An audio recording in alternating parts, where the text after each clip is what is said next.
Funding for this edition of One-on-One with Steve Adubato has been provided by TD Bank, QualCare Inc., a local managed care company covering 750,000 New Jersey residents, New Jersey Manufacturers Insurance Group, auto insurance, homeowners insurance, and banking under the principle of stewardship. PSE&G, committed to improving New Jersey's economy and strengthening its communities. Fedway Associates, Inc., the Russell Berry Foundation, and by Cohn Resnick, providing accounting, tax, and advisory services for more than 90 years. This is One-on-One. When you first heard that they were doing Charlie Rose and Gayle King, didn't you go, what? People like laughing at others, so I don't mind if the other is me. See, you go right into the character. That's what it is. I'm bringing families together a half an hour each week. Man, I'm doing something special. And so I do feel successful.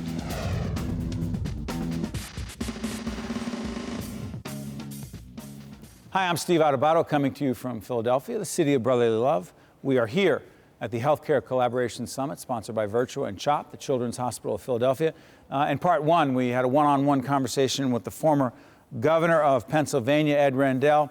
It was a terrific one-on-one conversation in front of 200 fascinated members of the audience. We talked mostly about health care, Obamacare, the implementation of it. But in part two, what we're going to do right now is open it up to the audience. And trust me, these questions were direct and candid. And the governor did not back away from any one of them. And you're going to appreciate everything he had to say, even if you don't agree. This is Ed Rendell Unplugged. By the way, speaking of the Virtua CHOP partnership here, talk about collaborations, theme of this conference. This whole population health management initiative, the idea of Virtua and CHOP, and we talked to Rich and we talked to your colleague, talked to Steve about this as well. Let me ask you something about this. Coming together, whether it's Virtua or CHOP or other two major institutions who come together and do this, when they do that, two strong institutions who say we're going to be stronger because we're going to not duplicate, we're going to say who's better at what and how can we be smarter and more efficient. The exception or the rule, Governor? Well, right now it's the exception, but the good news is when you put modalities in place, like some of the things that CHOP and Virtua are working on, it's amazing how quickly other people want to adopt them or could be forced to adopt them. I'll give you a perfect example. I'm sure some of you in the room have heard of the Wagner method of treating chronic diseases. When I became governor, I learned about the Wagner method, and Pennsylvania became the 10th state to do it. And we made an agreement with all of our providers that there would be a different way of paying for the treatment of chronic diseases. We pay now, in Pennsylvania, we pay for pharmacists. We pay for physician's assistants. We pay for nutritionists. We manage the disease. We have a team approach. There's someone responsible for every week calling that diabetic patient and saying, hey, Mrs. Jones, are you taking your insulin? Are you testing all right? Is it too painful? If it's too painful, there's a different treatment we can apply to you. And then the nutritionist calls and says, how are you doing on that diet? Do you want to replace this with that? Okay, we can figure it out, etc. You manage the disease so that diabetic doesn't wind up 9 months later in an emergency room having her leg cut off at a high cost and a high price. So by changing the way we paid, this collaboration, by changing the way, with the insurance company's approval, by changing the way we reimbursed, we're able to drive down costs. And driving down costs helps for everybody. You talk about prevention, and I know Virtua and CHOP are doing a lot on prevention, Steve. That's right. Well, when I became governor, someone in my staff came to me and said, you're going to force employees to pay part of their premiums.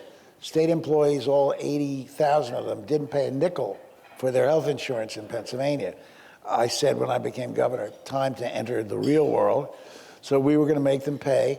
A union official came to me with a good idea, 3% of salary, so that I ostensibly paid the most for my health care of anyone working for the Commonwealth. But my staff said, let's factor in that the employee can reduce 50% of his or her premium by meeting 5 healthcare tests, not smoking, weight, blood pressure, all those things.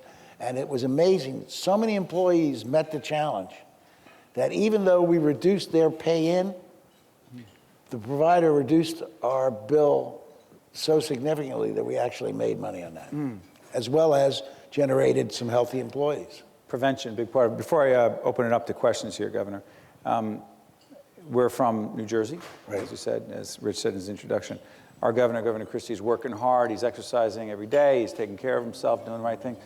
You're involved in prevention as well. You exercise on a regular basis. You take care of yourself. Describe it. Well, I go to the gym anywhere from 5 to 7 out of 7 days a week.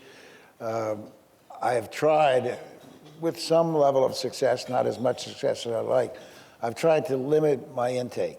You know, in the end, if you're trying to lose of everything, in the end, if you're in the food category, I'm fortunate. I don't drink, so I don't waste calories on alcohol. But in the end, you can talk about all the diets in the world, but there's only one surefire diet, and that's to eat less. And it's interesting, when Governor Christie was elected, he called me and asked if we could get together and to talk about economic development and a few other things. And we had about a 2.5-hour meeting, and he talked about, you know, losing weight. And I said, look, you've got to just take what you eat and reduce it by a third, then reduce it by a half. And I said, the nice thing about it is your stomach, you know, it's old wives' tale, it isn't. Your stomach does shrink. Your capacity after a while to eat is reduced. And so I try to do that. I try to work out. Again, I try not to drink. Not that I'm got anything against people who do drink, but to me, it's wasted calories. You know, I'd rather have a cheeseburger than 3 glasses of wine. Yeah. And just to clarify, Philly cheesesteaks are? Philly cheesesteaks are to be eaten twice a month. Ladies and gentlemen, before we open it up for Q&A, please join me in saying thank you to the great governor of the great Commonwealth of Pennsylvania, Governor Ed Rendell. Ready to take some questions? Sure. Folks, in the time we have, I know we have such an extraordinary audience, so I know we're going to take some questions. Put your hands up. We have terrific staff out there taking your questions. I'll repeat the questions over here so we can get them on camera, get them on audio, and we'll also be, Governor, would you mind, I know you got the deal with NBC, PBS, which we don't compete. No, I'm allowed to do PBS. Yeah, right, because we don't pay. Good. Right. So, well, we pay me, we just don't pay you. Right. So we got questions all over the place right here. Yes, tell us who you are, sir. Governor, Gary Bisbee, Health Management Academy.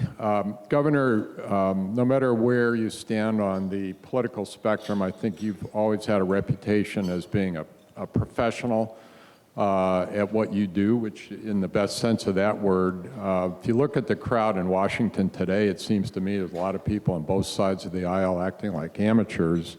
And the question is, what do you see as a solution for this kind of craziness that's going on down there?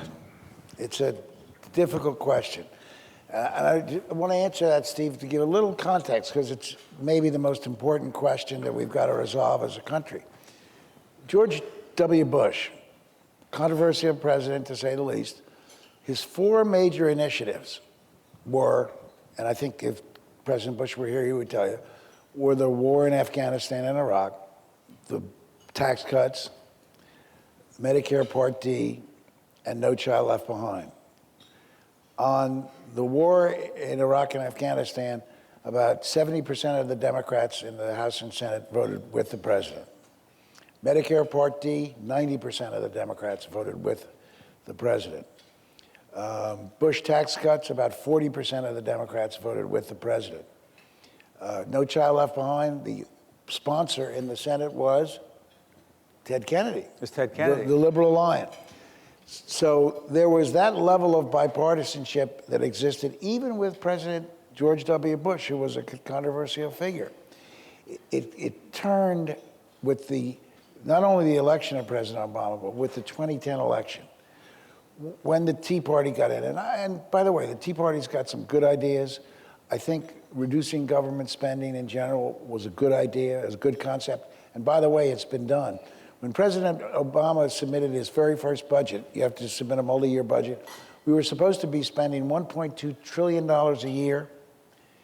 The Paul Ryan budget cut that to $1.1 trillion.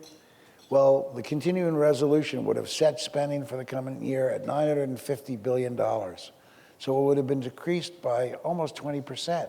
So they've moved the needle, the Tea Party, and to that extent, I think they've done some good for the country. But it became, as Steve sort of implied, he won't take credit for it, but it became venomous and personal. And President Obama on stimulus got no votes in the House. 3 Republican senators voted for it. On health care, practically no Republican votes, period. And it's gotten brutal. It's gotten absolutely brutal. And we've got to stop it.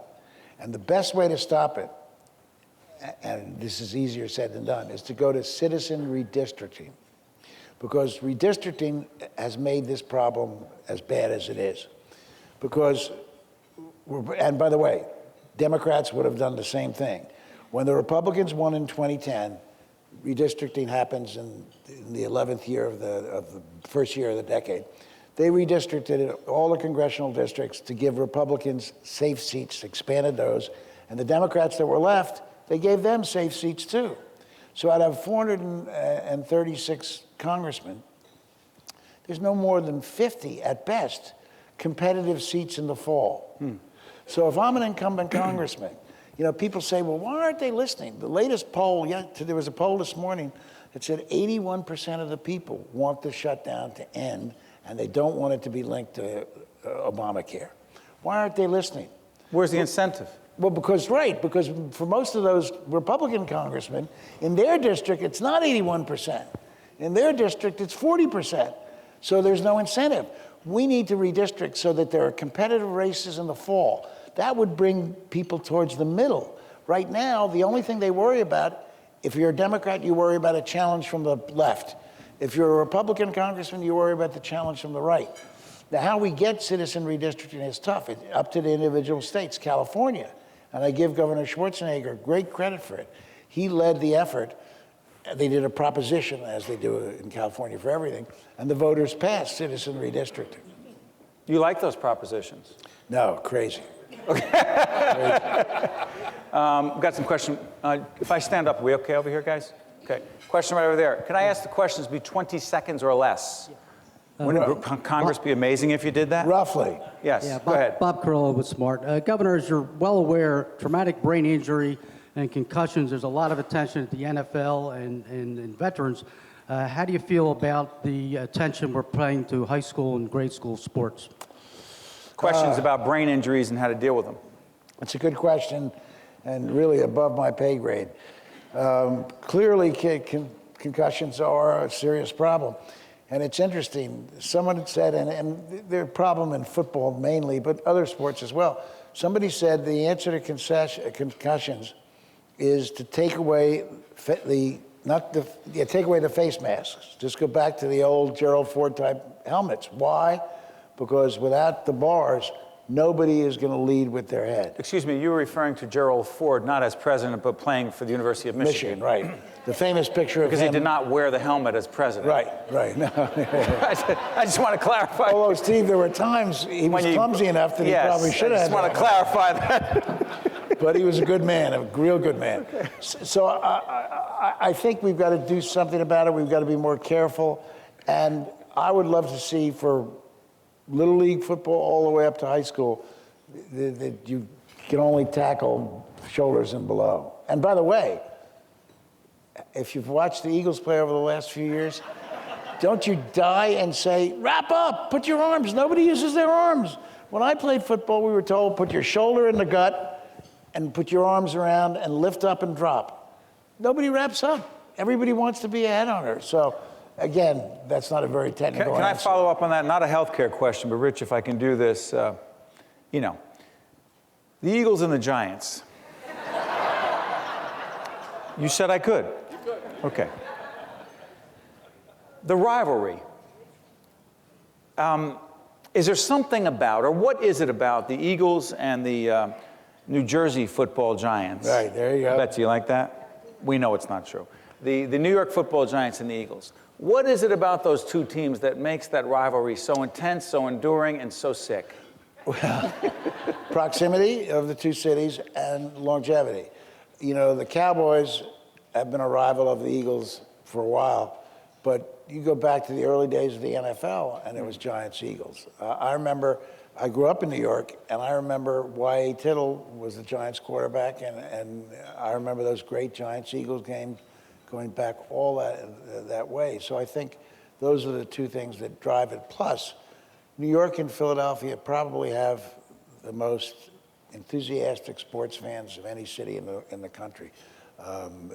They're as nuts as we are. Philly's got the best sports fans in the country? Well, it depends how you define. It depends how you define best. Our fans are the most knowledgeable and the most enthusiastic. They can be rough. They can be tough on our own team. You know, it's interesting. Somebody pointed out that the Eagles have lost 9 straight home games. 9 straight. Now they haven't been great shakes on the road either, but they've lost 9 straight home games. And I think that's a little bit because there's a little bit extra pressure when they play at home. Really? Because the fans are tough here. I don't know if you noticed, but the Giants are doing great. I think that game on Sunday is sequel to Dumb and Dumber. It's bad and badder. Yeah. Let's leave that alone, Governor. A few more questions. What do we have out there? I saw a bunch of hands. Yes, young lady right here. Yes, stand up. Young lady, wow. And you are? Kathleen Noonan, Policy Lab, Children's Hospital, Philadelphia. Governor, what is your advice to us in Pennsylvania? Because we also suffer from some of the stalemate in terms of governing and the parties and the divisiveness. So what can we do in this room to sort of help that a little bit? I want to be clear. What can the people in this room do to break the stalemate in Washington? No. I'm talking about right in Pennsylvania, because the states are also experiencing that same no kind question. of... Are you talking about health care, though, in specific? Healthcare specifically, but, you know, we'll take all and any advice. Well, put that in context for those of us who may not be familiar. Well, the best example of what the young lady is talking about is Pennsylvania's decision to accept or not accept the Medicaid funds. Okay. As you know, Governor Christie accepted it, no strings attached. Yes. Because it puts more people on the rolls of health care. It puts significant dollars into the state's economy, and it's good for hospitals in terms of reimbursement. It's very good for hospitals. In Pennsylvania, it's been estimated that it would save Pennsylvania hospitals $120 million a year. And that's not, as they say, that's not chopped liver. Right. The governor has at first been reluctant. He came up with this compromise proposal. It depends whether HHS, federal HHS, approves it and gives them a waiver.